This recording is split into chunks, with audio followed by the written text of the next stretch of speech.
The great thing you see is this massive clash. I mean, even just the color clash from the pastels and the bright greens and yellows to the dark, maroons and blacks and grays of the Addams Family mixing with the cookie cutter town. It's a really fun clash, and by the end of the movie, it's a wonderful wraparound how we have to appreciate each other's differences and how together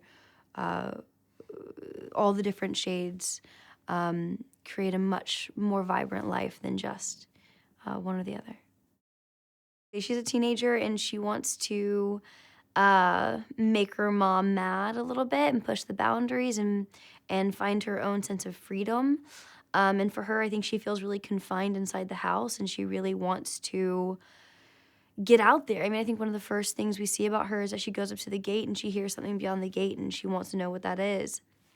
And so she has a sense of wonderment about what is going on outside of their wonderfully haunted home. There's definitely, I think, a healthy amount of competition within the family. Pugsley is a typical little boy who's just really trying to quite literally set everything on fire and blow everything up that he can, and most specifically kill his father, because he does not want to be put through all the homeschooling, or as they call it, cage schooling that they do on a daily basis. And, I think Morticia is kind of your perfect mother figure in a very twisted way. She's the perfect mother figure and she loves her kids very much. But of course, Wednesday finds it overbearing. And then Gomez is honestly probably the most happy-go-lucky guy in the family. He might be the least dark and twisted of everyone in the pot. But my favorite character is Uncle Fester. I think Nick Kroll did an incredible job with him. And Uncle Fester, I think, I don't know, he really gets me. He makes me laugh. The house is alive. The house is very grumpy. The house continues on a daily basis to tell everyone to get out very loudly. There's a great sequence where Morticia gives coffee to the house by pouring it into the toilet and flushing it, and the house calms down because it had its morning coffee.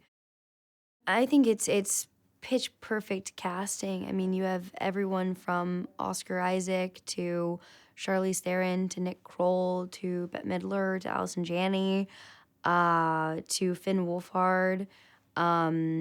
You have a really fun mix of people.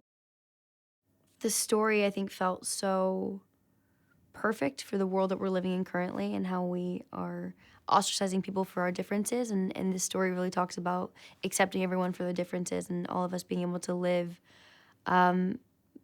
together in harmony.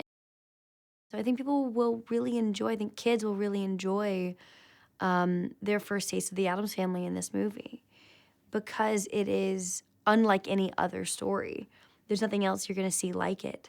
So it's incredibly unique, it's incredibly authentic, and it's raucous and wild, and it's silly, but it's also got a lot of heart because it ultimately is about love and it is about supporting one another and supporting one another's differences.